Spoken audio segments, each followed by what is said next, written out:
What's up, everyone? B.O.B. here, back on the JSP SMP. I'm here at my Mob Skull farm where, in the last episode, I did some maintenance, replacing all the buttons with fence posts, and then, the next day, Mojang fixed that problem, so it was all a waste of time.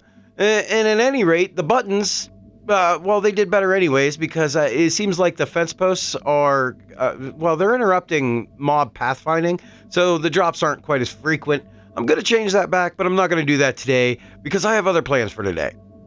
And, well, part of those plans is why I started out here, because I'm about to show you guys a place I've never actually shown you in any of my videos. But I'm actually quite proud of, well, sort of proud of it. This is my failed Guardian farm. And I say failed Guardian farm because, well, it doesn't actually, well, I mean, it kind of works. It was like an experimental design, if you will. The whole idea was, I got some strips of soul sand across the bottom here, and they push those Guardians up to the surface where the current is supposed to push them down. And granted, they would go up and down a couple of times, but then eventually fall into these chutes along the side here. If I can come over here. And you see where the drown just fell in there. That's powdered snow. So eventually, he's going to die. He's going to freeze in there and die. And I'll collect his drops with the hoppers below. And, well, I mean, that's kind of what I'm here for, but not to kill drown with powdered snow. I might end up hunting some drown, but I need some more tridents. And, well, I've been keeping my tridents in here. This is the inside of the Ocean Monument. I drained the interior. And have a look at this place. I'm very, very proud of how this all turned out. I mean, it's a lot of empty space. I had always intended for this to be like another base for me. I got the cool statue down here of the merman. But, once I got it built and I realized that the farm didn't actually work the way I wanted it to, I kind of just left this place behind. But there's stuff here. There's stuff here that I need. And I just gotta figure out where it's at. I don't think it's any of these. Gotta be somewhere. These tridents. I need tridents. I need a lot of tridents, and this is not nearly enough. So I think I'm gonna have to go hunting some drowned.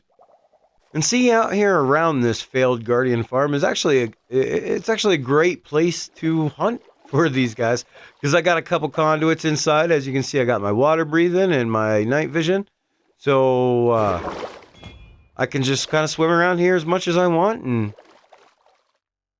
hopefully find more guys like that one. Yes, there's a trident. We're off to a good start. Luckily, this is Bedrock Edition, so it shouldn't really take a long time to get the tridents that I need. Well, about an hour and a half of hunting drown along with the tridents I already had here. And I do have enough to get this project started. Now, I don't know if I've mentioned it yet in this episode, but I'm going to be building a ghast farm. And that farm requires 32 tridents in full. But I could build just half the farm with only 16 tridents, which I got more than that here. And at least get it started producing. I don't have I don't have an actual means of farming these things. I've just been swimming in circles around the monument here, and maybe before I farm those other 16 that I need, or however many more I need, I'll build a farm for it. But I don't know. I mean, if you just swim around, like I said, an hour and a half, and I picked up what I needed. Now, for anybody curious, I will show you what this farm produces. If I have a look in this chest here, we get a whole lot of fish. We get some bones, we get some rotten flesh. There are a few prismarine drops. Like I said, it does work a little tiny bit, but this isn't the best way to farm prismarine at all. But yeah, you do get some other stuff. Nautilus shells, ink sacs. I picked up 16 Nautilus shells just farming the tridents. And then, my fountains in here are where the conduits are for this area, so that's pretty helpful. I do love this place, and I wish there was more I could do with it. But really, there's not much else left to do here. I want to maybe fix it at some point, but I don't know. I got a lot of projects on my list of things to do, so maybe I'll come back to this. Maybe it'll just go to waste for the rest of the season. I'm not sure. Alright, now that I know that I have the tridents that I need, at least to get started, and the other build material should be nice and easy to throw together anyways. Now I need to find a location. Actually, you know what I'm thinking about? I didn't bring all the materials with me, so I'm gonna end up having to go back.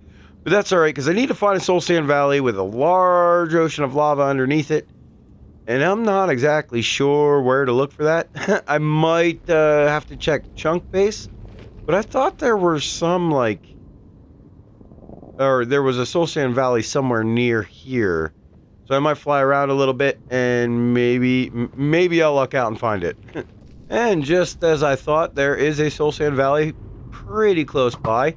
I don't know, however, that this is going to be an ideal location since, well, I mean, there's a lot of land here. And what I need is a lot of lava. And I do know there's this large soul sand valley here. This is kind of out by Geospace a little bit. He was talking about building a skeleton farm somewhere out here, possibly. I don't know. We never really fully completed the details of that. But I mean, this one's pretty big, and there's an ocean of lava down there. I don't know if it's quite enough space, though.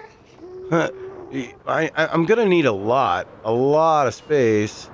And then we want lava all underneath, because otherwise I'm gonna have to spawn-proof everything. And I don't want to do that. I don't want to do that at all. If we could just do it over an ocean of lava, that'll save me a lot of hassle. Alright, well, third attempt at a soul sand valley, and I think we might have a winner here. I hear a skeleton somewhere. I'm not going to worry about him right now, but there's a lot of empty space right here. I mean, there's some stuff in the way that I could clear out, like some chunks of land. But I think this area right here might be kind of perfect. And then, like, you know, if I have to, I can pour some lava on the ground down here or whatever. And this is just like a random spot. I don't know if anybody remembers, I think it was like episode 5. I raided a bastion, and this was kind of on the way out to that bastion. So it's just kind of like out in the middle of nowhere right now. But I think this is a good spot. I think this will work. What I need to do now is, well, try and figure out where the chunk borders are, because this farm needs to be chunk aligned. And I think I'm going to just use the old redstone method for finding chunk borders. So what I have here is a comparator clock with 2 repeaters, both set to 3 ticks, I believe. Oh, where am I at? Let me see. 1 tick, 2 ticks. Yeah, 3 ticks each. And then, you know, a lever. So basically, it's going to make this redstone lamp flash. Now, when I leave the simulation distance, this lamp will stop flashing. It'll either be on or off, but it won't continue to flash on and off. So I think if I go just over there a little bit, let me get some appropriate blocks so I can mark this out when I do find it, if I do find it here. There we go. And I'm just going to kind of fly over here and probably get sniped by skeletons. No? Yay? No? Okay, so the light is still flashing. So I can go a little bit further away. Still flashing. Further away, it should be just over 64 blocks, because we're on realms. That's a 4-chunk simulation distance. That's what I'm afraid of. I can hear the skellies. I know they're coming for me. I see you, guy. Did I get him? Can't tell if I got him. Lamp is still flashing. We should be close. That's got to be close to 64 blocks. Suppose I should have looked at the coordinates, huh? No longer flashing. So we're right by the chunk border here. I want to make sure I'm not getting sniped. When's the lamp kick on? Right there. Right there. Oh, come on, guy. I just found my chunk border. Leave me alone. Alright. So it's got to be this block here. Not flashing. Flashing. Alright, perfect. Alright, so let's go ahead and we'll put one of those right there. And one of those right there. And then we know there's a chunk border right here. I got to find the actual, like, corner of the chunk as well, though. So I'm going to have to stand inside this chunk and move that way until it stops flashing again. This part's going to be a little bit more difficult as, well, I guess I got to kind of build as I go. All right, I just built a little bit of a platform here, and as you can see, this block right here, it's the corner of a chunk. We're standing on that block. We can see that the light is still flashing, but if I move one block over, no longer flashing, just steady on. We can go back into the chunk, continues flashing, one block in the other direction, no longer flashing. So this is the corner of a chunk. So now I just got to map out some more chunks and deal with these guys the whole time. Oh, what jerks. Alright, so I started mapping out the chunks in this area. Unintentionally, I got this at exactly the right Y level I needed to have it at, but now that I'm starting to get these all laid out here and see where the chunks are, I'm realizing I don't have as much room as I thought I did. I need a ton of space, and I don't think I'm just gonna find it. I think I'm gonna have to make it, and this might be as close as I'm gonna get to what I need. I mean, well, there's definitely gas spawning in. I mean, I think I'm just gonna have to make it work. It's probably gonna be a lot of work.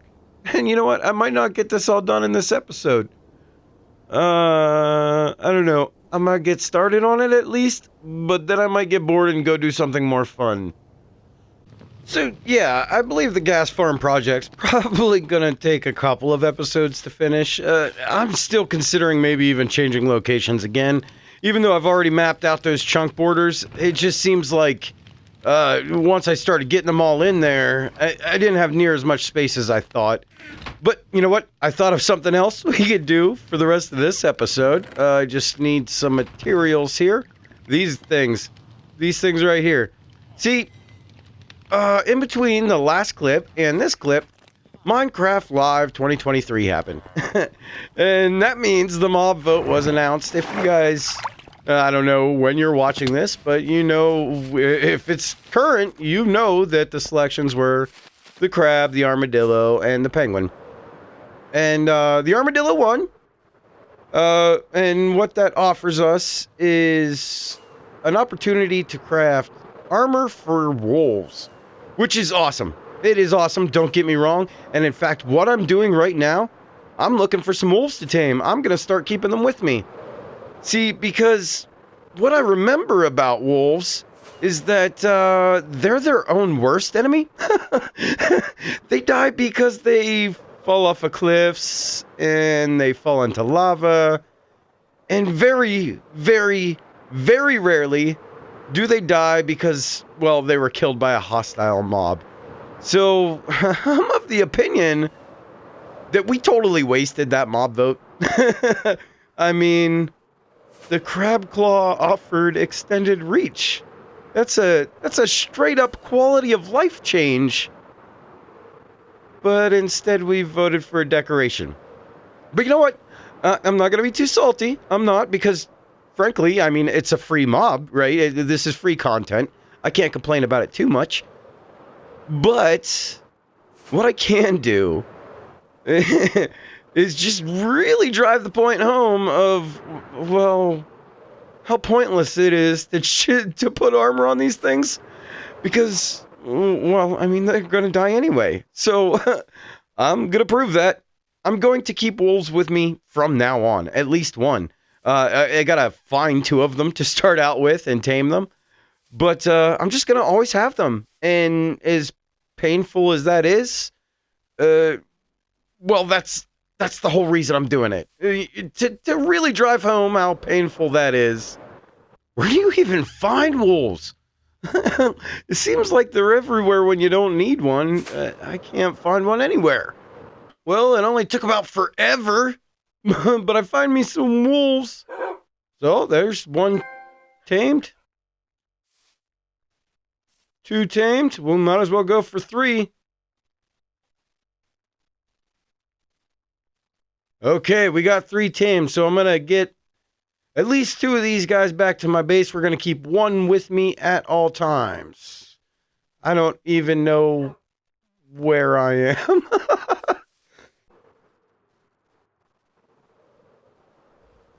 Okay, now they're supposed to teleport to me, right? That's the thing? The wolves teleport to you?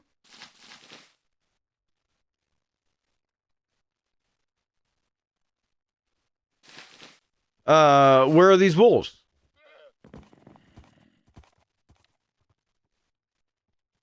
I just tamed some wolves. Where are they? Yeah, let's slap armor on these things. Good idea, guys. Well, I did not recover my lost wolves, but hey, I found some more, so let's tame some more. Okay, there's one. Two. Oh, there's the other three. They must have been in this area. Okay, well, I got 5 now. And I clearly can't walk, or I clearly can't fly home. So I guess I'm walking. All right, let's just see. Let's see what their limitations are. Instead of climbing up this mountain 1 block at a time, I'm going to fly to the top and see if these guys follow.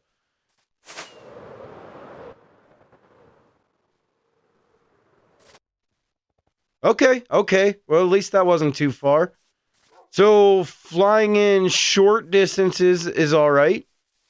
Let's see if I can just fly over to that other mountain there, if they'll still follow.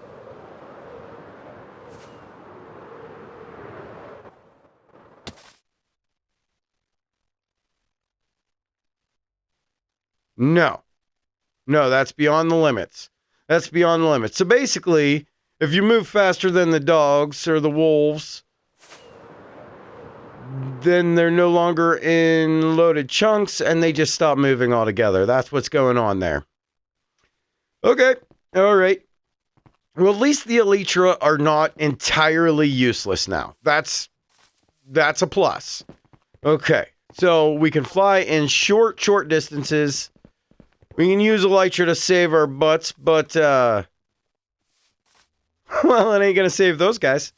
And Jerome. I don't know why his name is Jerome, but that felt like an appropriate name. So our first wolf will be named Jerome, and I want to color the collar. Gotta go with black. All right, you stay with me, Jerome, for as long as you are alive. Actually, I need one more thing. All right, so I will be carrying this book and quill with me from here on out. And this is going to be an ongoing project, even after this world, because, at the end, when the update comes, we'll either be updating to a new world or I'll be switching to another server. But, I'm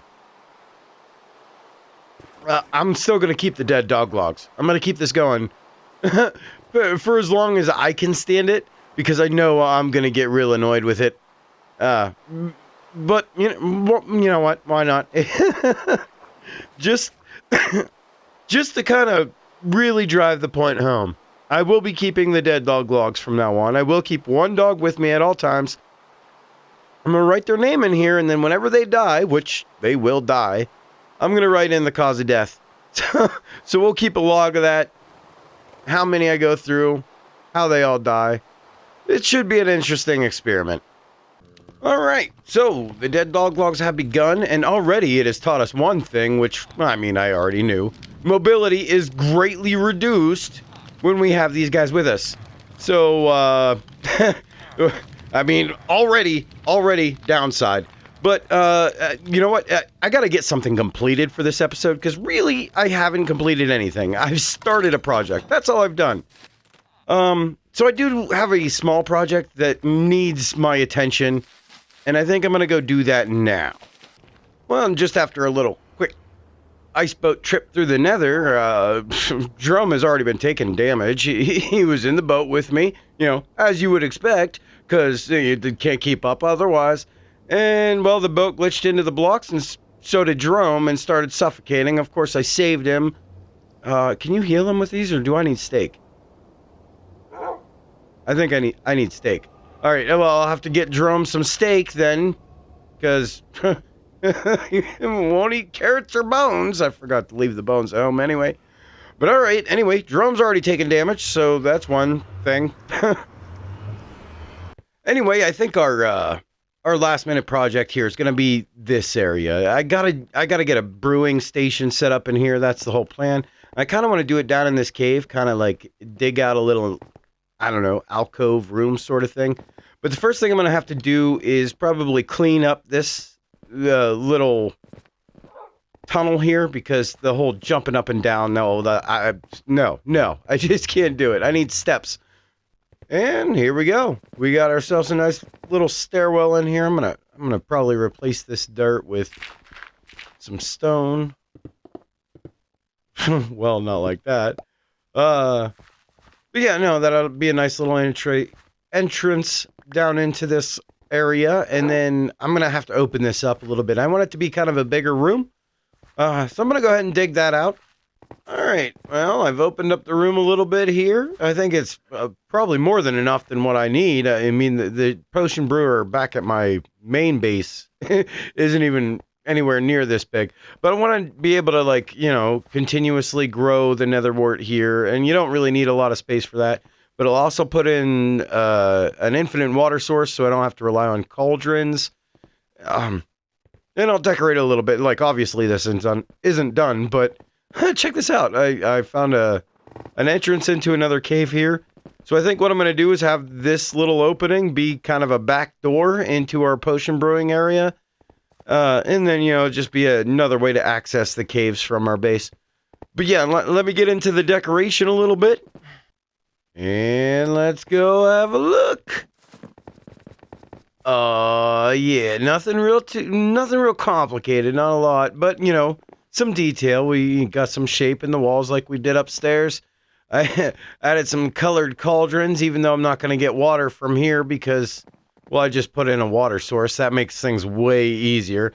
The cauldron water only lasts so long, but even if you put like a single block of water that's not in a cauldron, you could draw bottles of water from that forever. So I just put a little pond in the corner. I can just get water from that as much as I want. I don't have any blaze or bottles here. So I'm going to have to bring them over from the other base. I got a little storage barrel here for all that kind of stuff, and my little nether wart gardens on the side. And being that I got that nether wart out of my storage area, it allowed me to make some changes up here. As you can see, you know, I was always just kind of placing shulker boxes in alongside the wall. Well, now, whenever I'm all done with that and I want to clean up my shulker boxes, I don't have to use my pickaxe anymore. I can just push the button. It'll break the shulker box for me and pick them up. And I pick them up. Yeah, I like it. That'll make things a little bit easier around here. Well, guys, I think that's going to be it for today's episode. I'm sorry I didn't get more progress done on the gas farm, but I'm going to do a little bit in between episodes. Like, I'm going to have to grind a lot of stuff out. You know, I might even switch locations again. I'm not sure. But anyways, if you enjoyed the video, hit the like button. And if you want to see more from me, consider subscribing as well. Of course, you want to keep up with Jerome here. You want to make sure he stays alive. I am going to try and keep him alive, but yeah. I mean, I've had wolves before. This isn't new to me. But anyway, thanks everybody for watching. I want to wish you all a wonderful day.